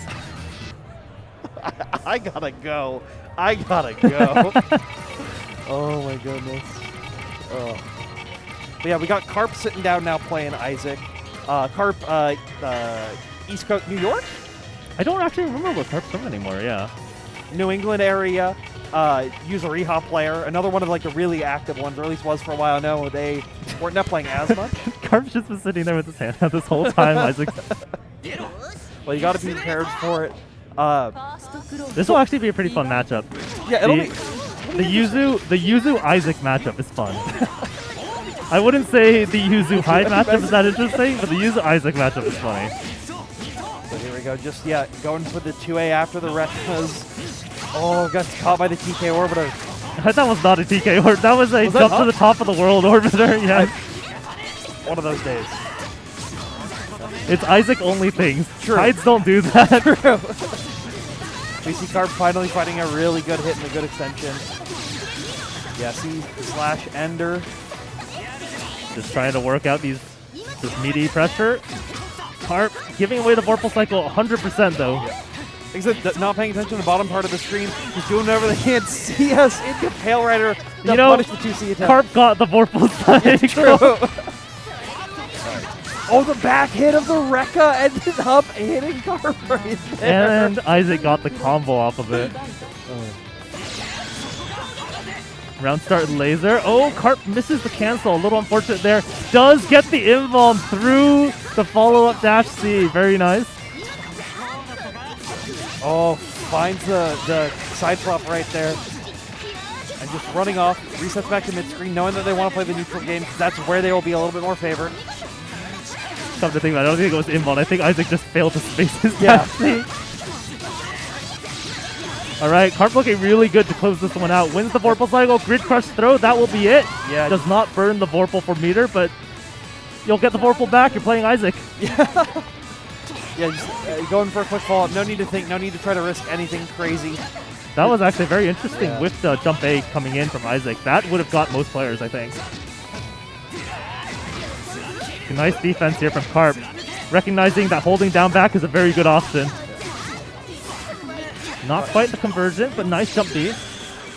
Slashes once again, trying to get bait out Isaac from doing something crazy, but finds a teleport out of the stance. Very nice conversion again from Carp. Wins that Vorpal cycle one more time, pushing Isaac towards the corner. Goes for the side swap. Isaac just jumping out. And then Carp just resetting back to neutral. Oh my hey, goodness. I want to be safe. Dash C with this dash C again. Good flips right there. Yeah, and just immediately reset out. Wait for Isaac to do something crazy, and then just continue There's your pressure. Fireball coming out for sure, yeah. Yeah. Fireball into laser soon, maybe? Good. Oh, that'll be it. That'll be it. Nice hit from Carp, closing out the first game. Yeah, the quick cancel immediately in to blow up the Fireball, immediately punishing their next attempt. Yeah, I think you can see Carp becoming more comfortable, realizing defending is a good option. Yes. Like, just like, oh, I can just down back and wait for them to do something like As long really as you don't egregious. play to Isaac's pace, Yes. I think the game becomes a lot more comfortable for the other player. And you've been seeing, like Carp has been doing a really good job of playing at the exact pace that they want. They've been, like, controlling the whole spacing on the screen, not letting Isaac get away with all these, you know, like, run-up with 660 into, like, 2QC random shenanigans. Yeah, I actually think, wow! Backwards Rekka to punish teleport. There we go. Gets the overhead meteorite there. This is an Isaac round so far. Carp going to have one more chance here. Nice. Just gets the tech out of the corner. Immediately backs off. Sea Laser Beam comes through, but Carp ready to block it, but will still get hit by that fireball. And empty jump, side swap low. Isaac. Yeah, you can actually see so far we've seen two different types of players fighting against Isaac, right? We've seen the very sort of stable, fundamental Enkidu play. Yep. Now we're seeing a pretty zone-heavy, defensive Yuzu, which is, exactly sort of the play that is hard for Isaac to deal with. Yes, yeah, but once Isaac finds their footing, they can find opportunities to get in just like that. It can be really, really scary, especially for a character like Yuzu who doesn't have as many good defensive options. Yeah, Yuzu's only reversal other than IW here and like VO. Yuzu's EX split is not very good when the player is pressuring you at point blank the entire time. Having said that, though, Carp does get out of the corner, wins the Vorpal cycle, and pushes Isaac into the corner. And now Carp's trying to find an opportunity to open them up to try to close the end of this round. Oh, I like that from Carp, from Isaac, sorry, blowing up the fireballs early, trying to bait out these 4Bs and 6Bs that have been coming through from Carp. Oh, nice hit. Isaac actually whiffed an input there, and that gave Carp enough space to maneuver. That's not it, but next hit will do it. Yeah. Oh, DP finally coming out, though, from Isaac, and now Throw Tech comes from Carp, but still get hit by that might be it. No, it won't. No, doesn't bother with CVO. Just going to try to pressure and gets the throw, saves the meter. Isaac taking Not that it mattered in his last round. Yeah. But you still got to say, keep it in your pocket, take it to the bank. Can you imagine if there was a tournament where, the amount of meter you had at the end got converted to cash or something? Don't tell Isaac. Here we go. Oh, nice DP. It is a little bit greedy from Yuzu to go for the meaty second hit 2C like that because of the fact that you can see the move, it's uncancelable, and the opponent can just DP it on reaction. Having said that, I don't know that Isaac actually DP'd on reaction. Nice teleport here from Carp. Meaty 2C trying to start their game plan going. I mean, Carp has a massive life lead here and does win the Vorpal cycle as well. Gets the low short slash, but no conversion. Yeah, Isaac does find a laser beam hit off that the fireball, so very also leaves Yuzu at 199, so there is no threat of IW. Yep. That's the third assault in a row we've seen, and it connects. There's the IW. VO charge. Or not IW, sorry, CVO, yes. CVO charge. CVO charge when you get next to nothing from it. Exactly. Yeah, good fireball destruction, immediate slash punish like we were seeing earlier. Carp really trying to make a comeback on this one. I believe this is top 8 qualifiers. Whoever wins this makes it through. I really feel like Carp has been doing a very good job of handling Isaac. It's just when you fall victim to that pace, everything starts going wrong very quickly. Pressure through once again. Gold throw. Yuzu can't really do anything about that particular option. Nice run up to C though. Carp pulling out the backdash, and that should close out the round. Burns the meter just to confirm it. Yeah, just guarantee it. Like we've been saying this whole time, you'll get it back. You'll get it back. You want to make sure you take the round when you have the opportunity. Especially in a situation where you are one mistake away from death. Nice 4B actually catches the rising jump fade. I don't know that Carp was looking for that, but they saw it, were prepared, and adapted to what was happening with that situation, though, so good on them. Yeah, you will never complain about winning the hit like that. Yeah, exactly. Oh, nice CS, gets a 2A off it, but hits some airborne, so not able to get anything crazy. Isaac slightly too early with the throw, gets a gold throw, and the backdash just gets caught by immediate 2C.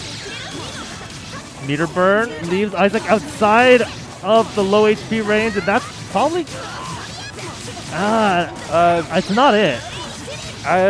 Yeah, no, didn't have enough to go into anything afterwards. Carp needed another like 40 meter to actually close out. But rising jump C Yeah. will do it. Catches Isaac air to air, and Carp with a really nice recovery. Yeah, just keeping it calm, keeping it like collected, not letting Isaac be too crazy on there, and flushed it out.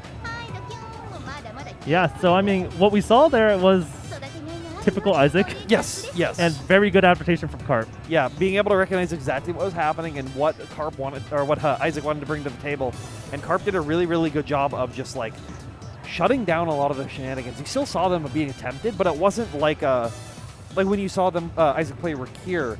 Rakir was just like, oh, I'll just down back and deal with it. But something will eventually come out that you have to deal with. Meanwhile, Carp was just like, okay, I'm gonna like let you do your thing, but I'm gonna be actively preventing you from doing your thing. Right. So Carp was challenging in a lot of spaces, right? Yeah. It's because again, you know, Yuzu is a zoning character. He Yes. has those options. But at the same time, what we ended up seeing was Isaac was able to get in sometimes, and once he got going, those gimmicks were connecting repeatedly. Yes. Yeah, excellent showing from them.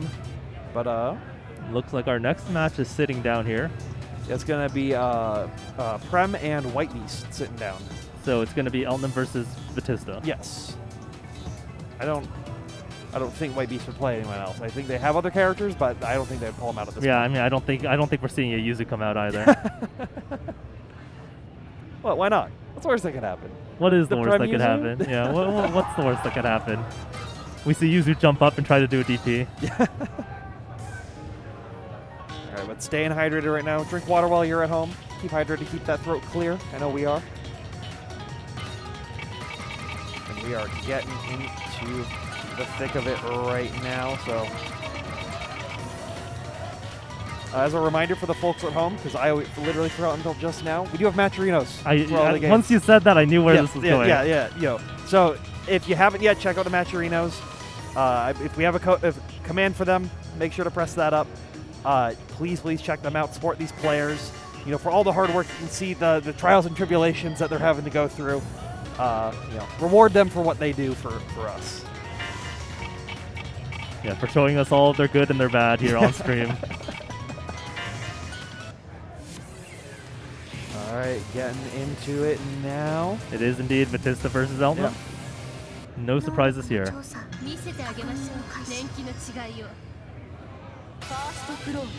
The time for despair begins. Here we go right now. Gem set coming through, just keeping it really, really calm right now. Prem not want to do anything too wild, but they're finding these good hits early on. Dash C, very nice. White Beast actually taking advantage of that throw tech frame advantage. Staggers out, finds another good hit, but White Beast jumping up in the air, she's not able to get anything too crazy on it.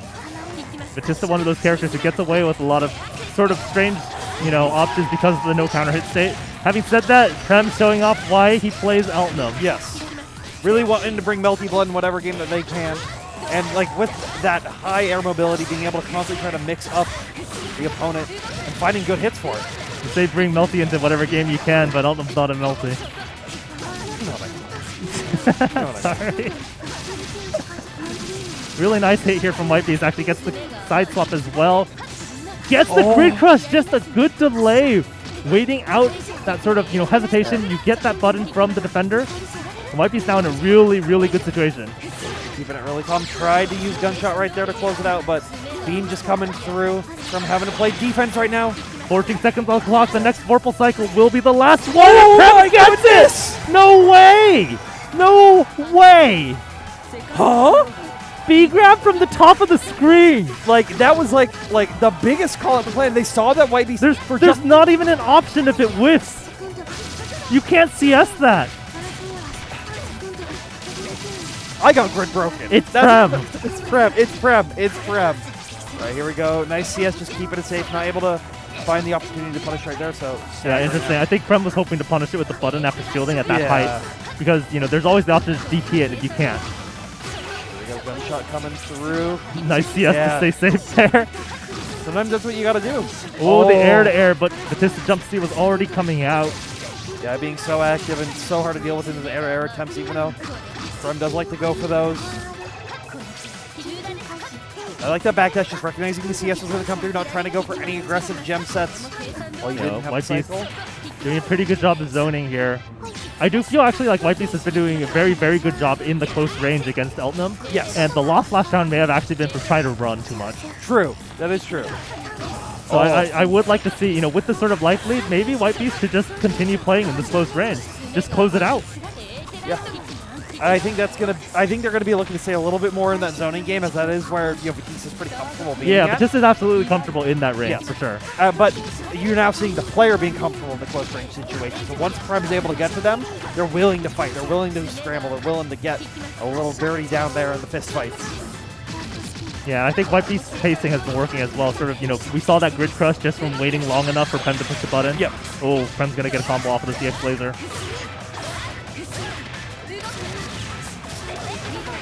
Reload, corner pressure, nice block, White Beast on that overhead. Prem does win the Vorpal cycle a second time. That's gonna be not punished. Oh. Yeah, this White Beast That's missing a big whiff. DP.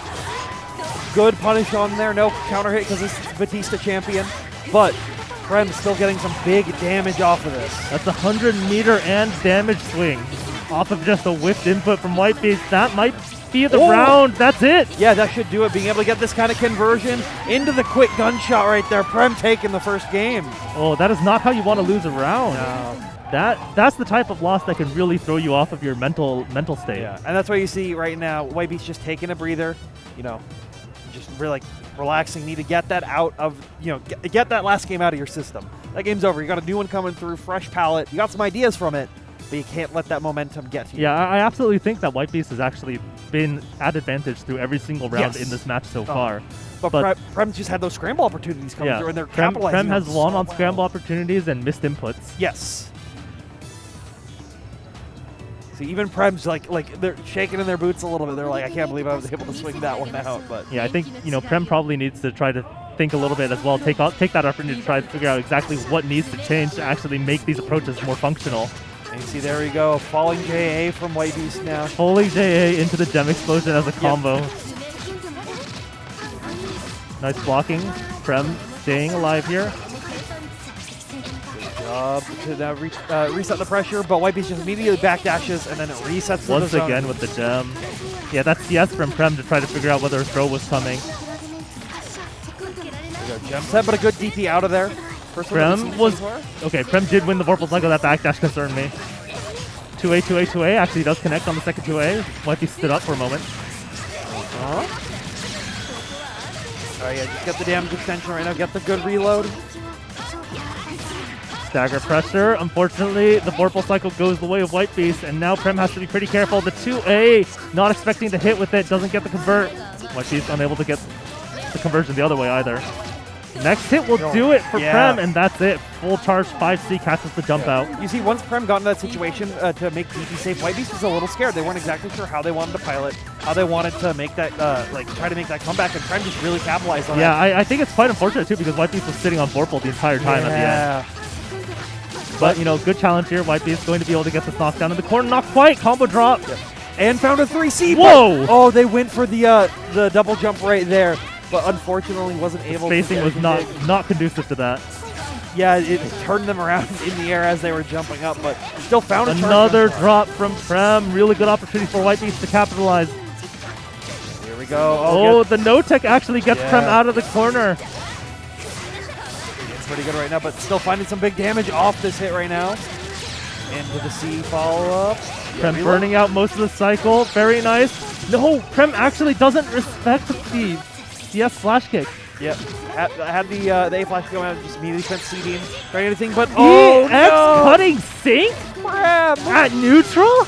In this economy? You can see Prem laughing, but like I thought that would work. I thought they would be a little crazy, but obviously White just making a read on a button. There we go, good ball setup right now, trying to keep the pressure, but a nice jump over from Prem right there. The assault actually connecting. The combo dropping, second combo in a row to drop, but it still put Batista in the corner. There we go, just immediately back out. Tried to roll under that fireball, didn't quite work out. Nice conversion from White Beast. 2A, 5A to pick up off a very awkward jump C. Right now, gem sets coming through. Prem just trying to shield, trying to maintain the cycle when they can. to steal it from White Beast, but White Beast really willing to just zone from full screen. Yeah, White Beast keeping away this Vorpal cycle, but does get the hit. No! No conversion. That's a punish. Yeah, but not. It's just slightly too far to get anything too big off of it. Yeah, I think I actually would have liked to see White Beast go for the dash C punish there just to make it stable. But that will do it. Jump C comes in clutch. Yeah, and then uses the gem just to guarantee it, not even needing to spend that meter. White Beast yelling back into the crowd. I have heard that NorCal has been extremely loud this week. Arguably too loud at some points. But you know, my take on the situation, if you can make it to grand finals, you should be able to handle that type of yelling. You know what? True. True. Oh, nice JC right there from White Beast, trying to get an early start. Yeah, I definitely think White Beast has still been just showing overall advantage, stronger pressure, really good neutral. They just can't allow those scramble situations to occur, the accidental drops to allow Prem to make those big opportunities. Yeah, when Prem gets going, Prem gets going. Charge 3C ends up not working Element out pressure once you're cornered is always extremely terrifying. Yes. And Prem has been demonstrating that quite well. But White Beast doing a really good job of maintaining this mid-screen presence. Yeah. EX Honey Sync though, you have to respect that. Yeah, finally working out for them after a couple times. Yeah, not in neutral randomly. So now you have a flash kick blocked as well. So that's going to be Prem finding a very, very good confirm here. I guess at least it's not a counter hit starter. You're right. You are so right. Gets to reload a lot of EX bullets available now. Alright, 5-8 does connect, but Prem not expecting it. Dagger out right now. Grid Good crush throw, that's huge. White Beast was about to win the Vorpal cycle as well. The throw whiffed on White Beast, but wasn't able to capitalize on the punish right there. So now that gives them a chance. Throw tech out for Prem though. Gonna keep the staggers up. You know, this is one of the situations you can see that Prem has been doing that up forward jump bait because of Beast's flash kick. Yes. And you can see that White Beast also has just been continuously stand blocking it every single time. What I think there's that second level of response that White Beast hasn't quite reached yet, which is you could just run under it. Exactly. Let's see, nice use of the beam right there. Sets the gem up, trying to remove their air mobility. Ooh, finds that the ball fireball. hitting. That spacing on that ball hit was quite scary, but it works out for White Beast. Does win this Vorpal cycle as well. Gem continuing pressure. Yep. Ball out, resetting it once again. Goes for a mix and B-drill the first drill. time. The first time we've seen it. Yeah. Now that being added to mental stack, that's going to add a lot to what Prem's going to be trying to look out for from Batista, but still finds a really good hit. Rising jump A, falling jump B beats Batista's 5A. Prem with the Vorpal cycle. Full grip of enhanced bullets as well. It's going to be a big combo. White Beast pressed the button there. Fortunately, he gets tagged by just the straight string 2B 5C or 2C 2B 2C. Pressure going Prem going for a throw here, maybe? No, goes for the grid crush assault, and that will do it. Yeah, that should be Prem closing it out as long as there's no drop, and his throw tech comes out for White Beast. They get a 2A stagger hit as well, so it gives them a chance. One more hit for Prem. There's the B-drill with the Vorpal cycle. What was that from White Beast? The scrambles. It's looking like it's low force function coming through now. And finds another JC! Big hit! This should do it, but they no, White Beast drops the combo as well! Gets too low! Both players are extremely confused. That was the most spaghetti last 20 seconds we've seen all day. That was like end of the anime. You drop your weapons, you're bringing out the fist. Oh my god! Everyone's exhausted. Yeah. No one knows how to do anything anymore. You're just punching each other in the face. Except Prem just kept missing. And that gives White Beast another chance, and I think they're rocking with that momentum from actually coming through from the scramble situations right now. I will say, if Prem loses this, I'm going to be making fun of him all night. Oh, found a nice DC right there. CS. Oh, but not able to get the extension, and C flash kick coming through. I do feel like White Beast probably deserves this win at this point. Yeah. You know, I just feel like a lot of the neutral's been going White Beast's way. Yeah, and then Prem is just being very, very good at capitalizing on those draw opportunities, those situations. Prem's offense, once Prem's in, it's been working pretty well, to be fair. White Beast here, VO strip. Just trying to maintain this. Nice, avoiding the EX laser. Return EX laser, one more EX. Nope, just regular laser, one hit. Use A laser to make it safe. Gem set above them. So they know to keep it safe in the gem. Very nice use of the gem explosion. The laser itself didn't hit, so Prem let go of down back and got caught by the explosion. Yep. What a match. I have not seen so much spaghetti in so long. Yeah, but you know what? I think it's time for us to go to our wonderful sponsors. Yes, absolutely, absolutely. So make sure They to help stick us around. to run these events, and yeah, just make sure to stick around and check it out.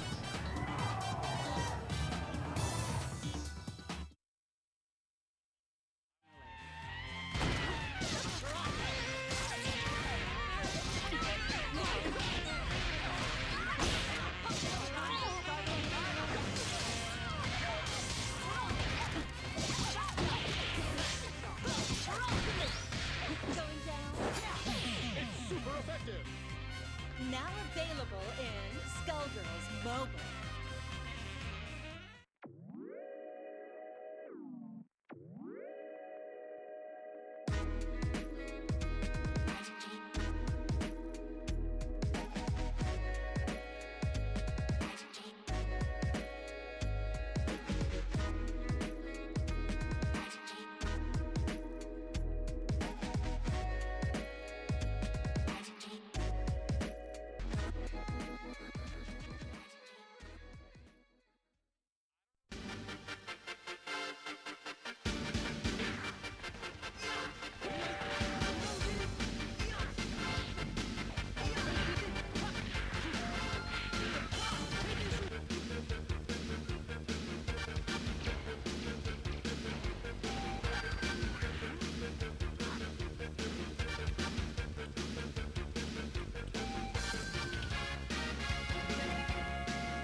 Blazing Strike, a wealth of mechanics both modern and classic, now featuring GGPO rollback netcode. Paradise Arcade Shop, the original all-button thin controller, the first mobile fight stick app, the first short throw cherry buttons, and many other cutting-edge controller innovations. The Dragon Ball Battle Hour is coming to Las Vegas March 4th and 5th. Come see the finals for Dragon Ball Fighters, Dragon Ball Super Card Game, and Dragon Ball Legends to find out who the world champion is. Hitbox brings you new ways to take control of the game. Head over to hitboxarcade.com/FFXV where you can order the Hitbox, Smashbox, and Cross-Up. Texas Showdown. This is one of the oldest FGC tournaments around. With 20 tournaments on the roster for 2023, this is the event to be at if you're into anime fighters or just great Houston food.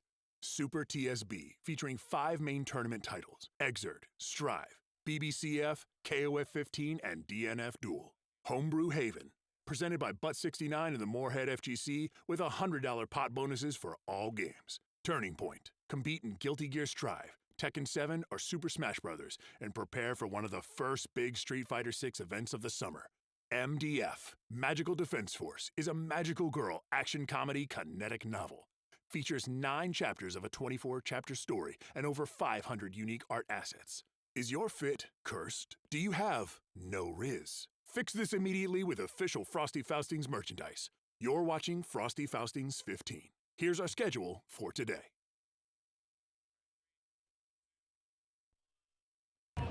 Welcome back to Frosty Faustings 15, Yeah, Under Night Inverse. I'm not saying the full name this time. Coward. Coward, that's all I'm saying. But we have, I think, 2 matches left before we're in top 8. Yep, we've got 2 matches left. Most of our top 8's are already decided right now so far. You've got Captain Sugar and Rick here, and then you have Mario and Rook over on the winner's side. And then our losers were the 2 matches we just saw right before the break. We have White Niece versus Carp. White Niece versus Carp. Yeah, you know, we're all just sort of, we took that sponsor ad, you know, break just to sort of wash away what we saw. Have to, you know, reset, wash your hands, put on a new pair of clothes. Clean the kitchen. Yeah, the spaghetti was everywhere. But up next we have Flanking Roast versus Swirly. So this is going to be Vat versus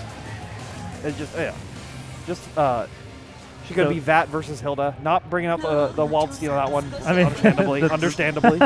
You know, Wald versus Hilda is really fun to watch. Yes. But you have to be really comfortable with the matchup as Wald to make it work.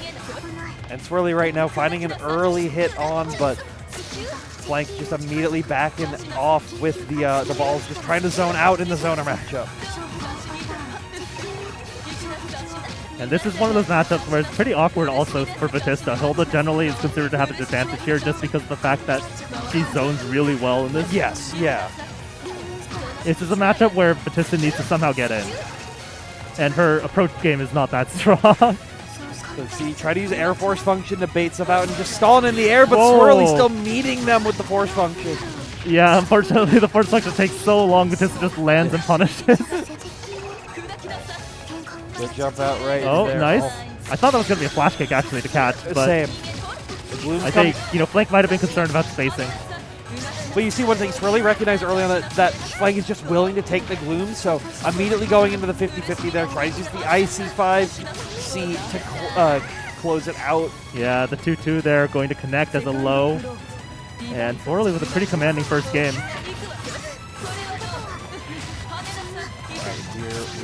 I do understand, by the way, that Flank might be concerned about sort of spacing in this game with flash kicks and whatnot, because Hilda sort of floats in these very awkward ranges. Why did Swirly have triple pin health? Just holding it from the start of the round, obviously, right? You don't need one of your buttons. True. You know what? True. Here we go. Flank finding a good hit right now, but just techs out, not able to get the hard knockdown they're looking for. So that's Sea Gloom coming out once again. Pin. Nice dash on that pin. Yeah, really recognized that, exactly what was happening and found their opportunity to keep the game going. Gets a nice throw as well, but the J2B coming through for Swirly. Swirly loves J2B as well. Wake up dive kick is always an option if you have one. All right, EX drill punished in the right spot, but no conversion. Pin coming through once again, just dropping it, trying to end it in a nice dash, getting out of the reverse spike. Interesting. I don't know that Flank actually wanted that gem into landing 5AA. That should be a high or a low there, almost certainly. But yeah, that allowed Swirly to take that round, so they're eking forward closer towards that top 8.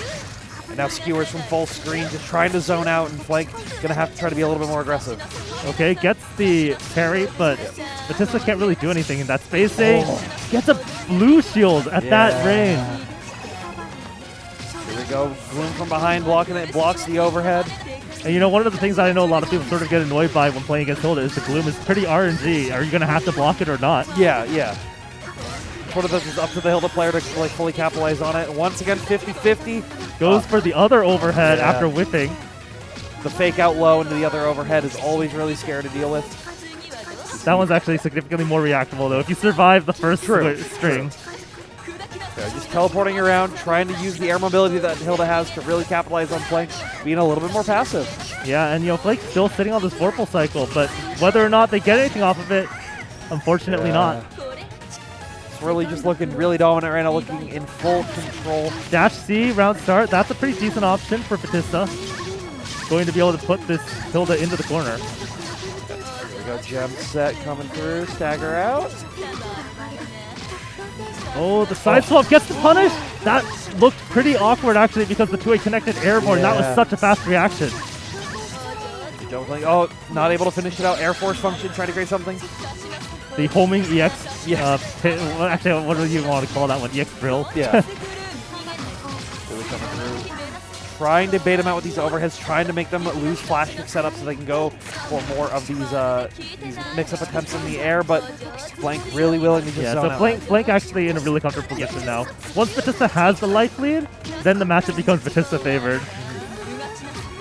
But here we see now Swirly trying to be a little more aggressive, but the 6-6C comes through, giving Flank another chance. If Batista can actually get into that full screen zoning game, then I think he's quite happy. Oh yeah, absolutely. But the problem is getting there is really hard because Hilda is just so much better at all but like the maximum range. Alright, here we go. Dash C once again working out great. Just flash kick under, take the damage where you can, try to charge to gain the cycle.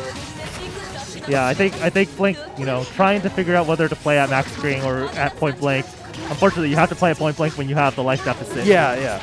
But you can see now, finding these great hits up close, trying to just add it up so you can get back to the zone. This is also, we talked about this earlier, but Hilda's defensive options are not good. Exactly. And Batista is a good rushdown character. Yes. Oh, yes, absolutely.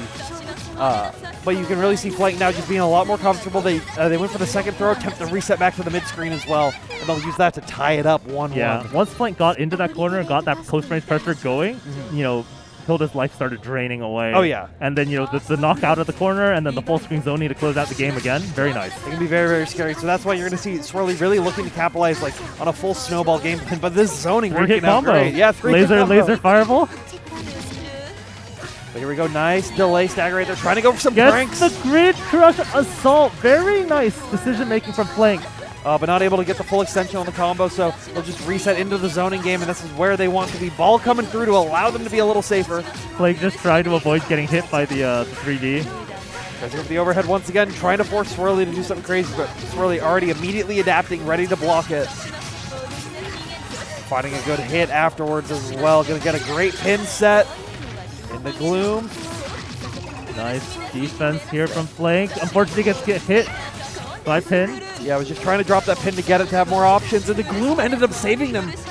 Yeah, you know, that 2A actually from Flank worked out better than I was expecting it to. Oh, nice teleport right there, but Flank immediately using the CS to close him. I'm definitely surprised that Swirly was going in that hard with the life lead in that situation. Now Flank is feeling pretty comfortable just pressuring at this range.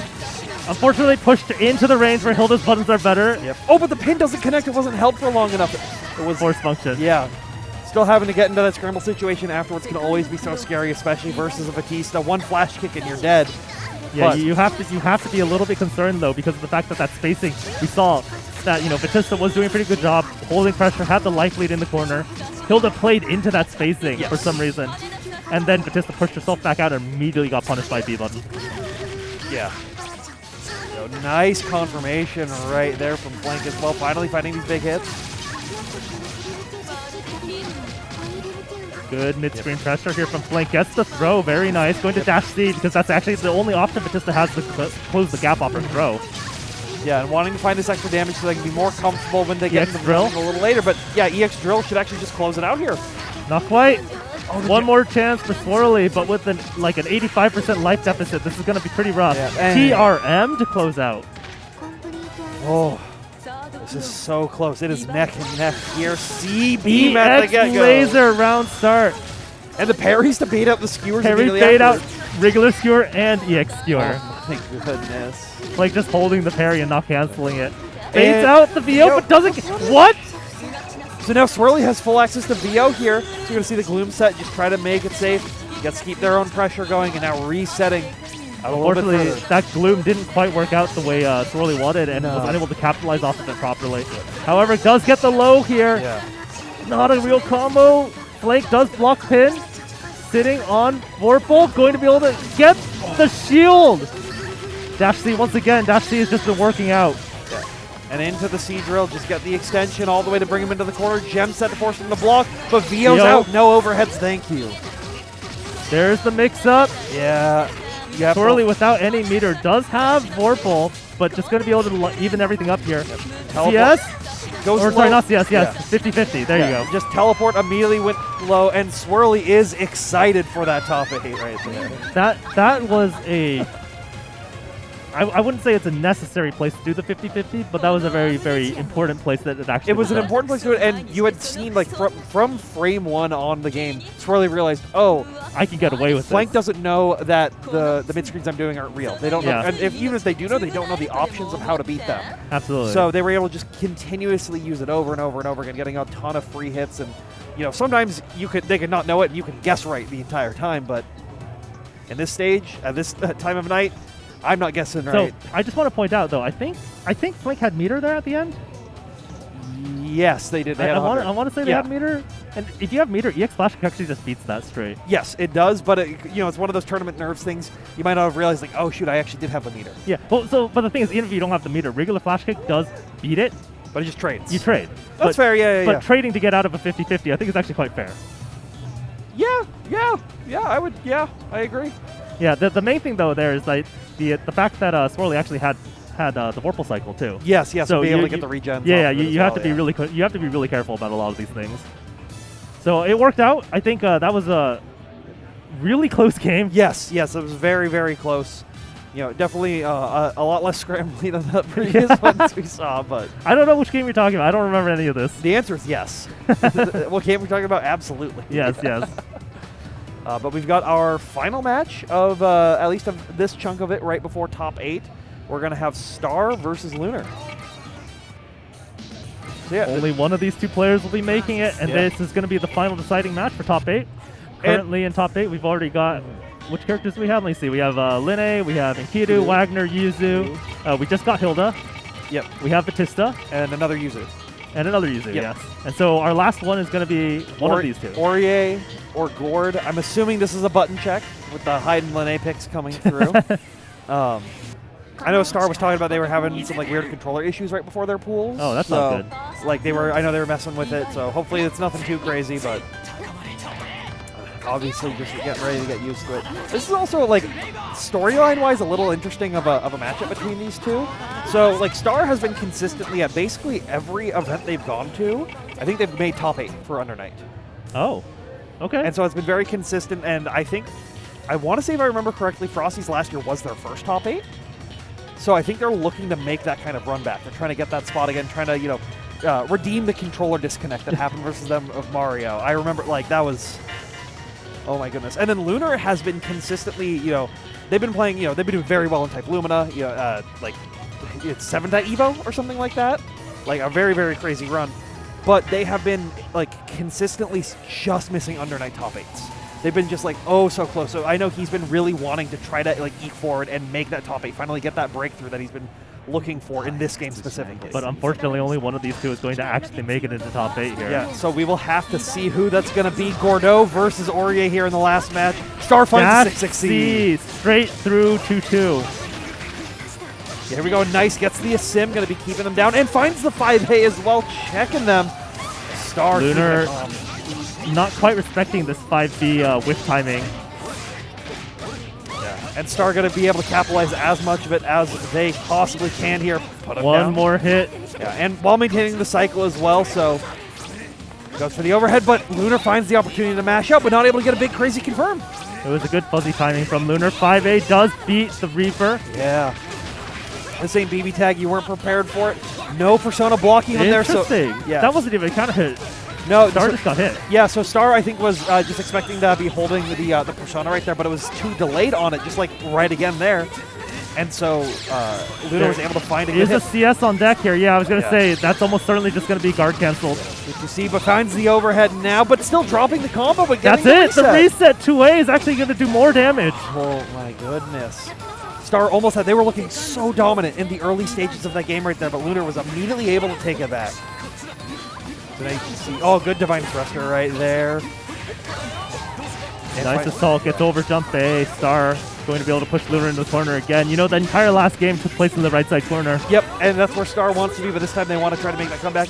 CS afterwards, trying to find their opportunity. A very, interesting shield point right there. So Star's Oki was what was working out last round. Yep. The question is whether or not, Lunar's already seeing so many of these whiff timings and setups. I don't know, if that's going to be working anymore. Yeah, so see, but now they're just staying really safe. They're not wanting to that's a punish. Yeah. They were really just trying to bait out the standard DPs, but Lunar was able to use the reversal super to get out, and CSM gets jumped out of. Oh, Lunar with a really nice assault again, catches. Now force function, but is able to block the mix coming up through it. Tries to punish out, but still gets clipped by the Persona. Oh, 4C, that's a huge hit. Lunar has all of the meter here, too. Yeah. And that'll do it. Yeah. Lunar with the first game of the set. Star just trying to collect themselves right now. Going back to Carp, you should have if you're just going to go to Byakuya right now, you should just be picking them at the get-go. I know some people have the idea, that the mindset of, I'm going to play my main. If I lose on my main, I will always play the second game on my sub. But I think you're just, at this late in the tournament, if your heart is set on Byakuya, but your mind is no, I should be playing Gordo, listen to your heart sometimes. I do agree, though, that you should probably be picking one character and sticking with it, unless you have, some sort of really hard read saying, hey, this doesn't work on this character, but if I switch characters, I can definitely play this. Exactly. If you're not making that conscious decision, I don't think switching characters is a good choice. Yeah, the only person I know who's done that and done it really well is Masoma. Yes. Masoma's kind of just built different. Masoma's actually just insane. Yeah. Insane in a not Isaac way. Yes. But here we go now, just trying to play a really more cautious, neutral game. Nice jump shield. That was an interesting sequence. And misses the 6-6B extension right there, but still gets the corner. Yep.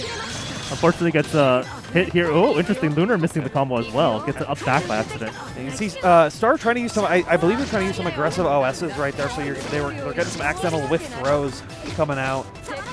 Gold throw. Oh, nice VO. Just immediately get off me, say, hey, it's my turn, and found the 5A hit right there as they were jumping. It was a well-timed one as well in terms of the Vorpal cycle and whatnot because Aurea didn't have any Vorpal to work with. Exactly. No meter either. Oh, and gets the triple overhead right there. So they should be able to close this one out. Yeah, Star does look much more comfortable in this matchup right now on Byakuya, but let's see if Lunar has any adjustments to show. Yeah. Empty jump into order, okay. Yeah, just charge right now, try to build the cycle where you can. 660 to control the neutral a bit. Delay staggers right now on I don't know if you caught that between those two assaults. Aurea did 2A and recovered to block the second one. Here we go, getting these great hits right now, going to be leading down. Oh no, not able to hit the ground just in time to get the prison extension. So Lunar will find a good hit. Byakuya does have Vorpal. Dash speed, no conversion. Just the delay stagger hits right now, trying to create some kind of opportunity. But Oh, gets the grid crush from the force function. yeah, going for the overhead right there and immediately CSing and getting a huge reward for it. There we go, prison 1, 2, 3, spider jail time.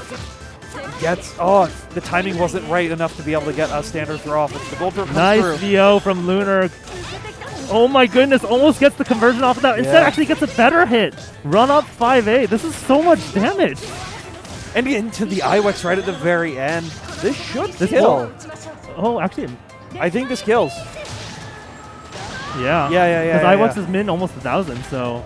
Yeah, and there was not enough health left on the line there for almost 5K. So Yeah, getting hit by that 5A when Aurea is in VO is not good. That was definitely unfortunate. So now here. But you know, this sort of looks like how the Gordo game went too. Yes, it is looking like that. But Star has a round lead up this time, not just true, a it's life true. lead. So I think they're going to be really trying to look to make something happen. But the Divine Thruster's working out. I like that, divine pressure. Oh, and finds a nice throw coming through. Oh, interesting. The wake up, the immediate wake up actually lets Star get that Vorpal cycle. It was pretty close. Good checks right there. Nice trades and resets into Star's favor right there. But they're bringing him all the way to the corner. Oh, but 5A challenge from Lunar. Aurea's 5A, one of the best in the game. It is so good. But yeah, Once again with this EX order, when the opponent is mid-screen back-teching, it's definitely a strategy. And you know, honestly, I think they've been getting more work off the resets afterwards. one more hit from Lunar will do it. Yeah, because both times we've seen it, Lunar's actually had to do the EX and then do another one because they avoid it. Yep. Oh, the run 6-6B. under. Yeah, it was just like slightly delayed on there to not catch them falling, and that allowed Lunar to fall right behind them and be able to come to knock them I out. actually, you know, looking at both of those games, there was the Gord match and then there was the Byakuya match. Yep. I feel like the Byakuya one was working out a little bit better overall. Yeah. And it would have been nice to see that in both games rather than only in the second one. That's where I agree. I think it would have been a lot nicer to just like. I think just looking at Star visually, just seeing him like take the deep breath immediately after the loss and then immediately going into Byakuya. I think seeing that Byakuya early on would have been. I think. Yeah, more so I optimal. mean, I don't know exactly, you know, what Star's mentality is on the whole thing, but I do Yeah, feel like same. you do, most players at least, sort of limit themselves when they switch characters like this because they don't get to limit test anything on their second character because they played a different character the first game. So, Agreed 100%.